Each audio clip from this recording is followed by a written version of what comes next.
बालक कुमार कश्यप की कथा बच्चों के प्रति बुद्ध का अनुराग सर्वविदित है। दो सोपकों, चुल्लपंथक, दब्बमलपुत्र और कुमार कश्यप की कथाएं उपर्युक्त मान्यता के परिचायक हैं। एक बार श्रावस्ती की एक महिला संघ में प्रवेश करने को आतुर थी, किंतु उसके माता पिता ने उसे भिक्षुणी बनने की अनुमति नहीं दी और उसका विवाह एक श्रेष्ठी से करा दिया। कालांतर में उसने अपने पति से अनुमति लेकर भिक्षुणी बन संघ में प्रवेश किया। उसके संघ प्रवेश के कुछ दिनों के बाद यह विदित हुआ कि वह गर्भिणी थी। जब देवदत्त को उसकी गर्भावस्था की सूचना मिली तो उसने बिना जांच पड़ताल किए ही उस भिक्षुणी को चरित्रहीन कहा। जब वह बात बुद्ध के कानों में पड़ी तो उन्होंने उपाली और विशाखा को जांच पड़ताल के लिए श्रावस्ती भेजा। उन लोगों ने पूरी जांच पड़ताल के पश्चात यह पाया कि महिला निर्दोष थी। वह बच्चा उसके पति का ही था। जब महिला ने पुत्र को जन्म दिया तो बुद्ध ने शिशु को आशीर्वाद भी दिए और उसका नाम कुमार कश्यप रखा। उसकी देखभाल के लिए बुद्ध ने उसे श्रावस्ती नरेश को सौंप दिया। 7 वर्षों तक वह बालक श्रावस्ती नरेश की देखरेख में पलता रहा। बुद्ध की कृपा से प्रवर्जित हो संघ में प्रविष्ट हुआ। धम्मचक्र प्रवर्तन कथा संबोधि प्राप्ति के पश्चात तथा ब्रह्मसिंहपति के अनुरोध पर गौतम बुद्ध ने बहुजन हिताय और बहुजन सुखाय हेतु धर्मचक्र प्रवर्तन अर्थात अपने ज्ञान देशना के चक्र को चलायमान रखने की प्रतिज्ञा ली। उन्हें सर्वप्रथम आकार कालाम की याद आई, जिन्हें उन्होंने महानिष्क्रमण के बाद अपना पहला अल्पकालीन गुरु वरण किया था। लेकिन दिव्य चक्षु से उन्हें ज्ञात हुआ कि आकार की मृत्यु हो चुकी थी। तब बुद्ध ने अपने दूसरे अल्पकालीन गुरु उद्दकराम पुत्र को पहली देशना देने की सोची, किंतु दिव्य चक्षु से उन्हें ज्ञात हुआ कि उनका भी निधन हो चुका था। तब उन्होंने 5 सन्यासियों को अपनी पहली देशना देने की सोची।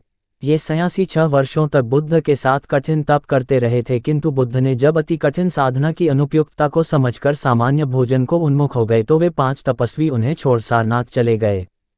बुद्ध ने अपने उन 5 तपस्वी साथियों को अपनी दिव्य चक्षु से सारनाथ के इसिपतन मृगदायक मृगों के उद्यान में देखा और तब वे सारनाथ के उसी उद्यान में पहुंचे।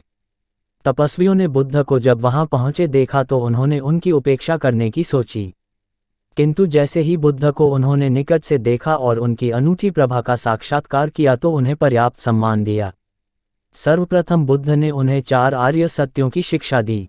4 आर्य सत्य हैं: 1 दु ख 2 दु ख का कारण 3 दु ख निरोध 4 दु ख निरोध का मार्ग अर्थात सम्यक दृष्टि, सम्यक संकल्प, सम्यक वचन, सम्यक कर्म, सम्यक आजीविका, सम्यक व्यायाम प्रयास, सम्यक सति स्मृति तथा सम्यक समाधि।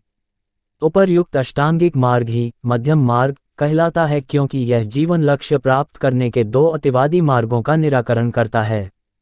इनमें से प्रथम अतिवादी मार्ग है ऐन्द्रिक सुखों एवं भौतिकता से पूर्ण तथा दूसरा है जीवन लक्ष्य की प्राप्ति हेतु कठिन तपस्या एवं आत्मा उत्पीड़न से युक्त। साथ ही उन्होंने अन्योन्याश्रय उत्पत्ति प्रतिच्चा समुपाद के सिद्धांत को भी अपनाया। इसके अर्थ है कि संसार में सभी वस्तुएं अन्योन्याश्रित हैं। इस परिप्रेक्ष्य में यदि बुढ़ापा, बीमारी और मृत्यु आदि दुख हैं तो वे जन्म पर आश्रित है। यदि जन्म ही नहीं होगा तो कौन दुख भोगेगा।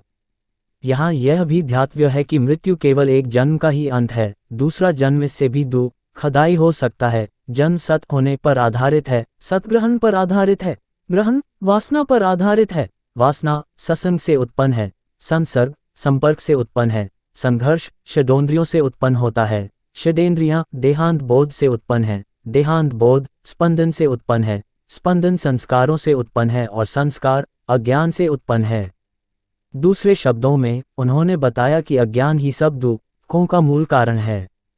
यह उपदेश सुनने के तुरंत बाद कौंदन, जिन्हें अनैत कौंदन भी कहा जाता है, सोत्पन्न बन गए। अन्य श्रोता भी खुद के अनुयायी बन गए।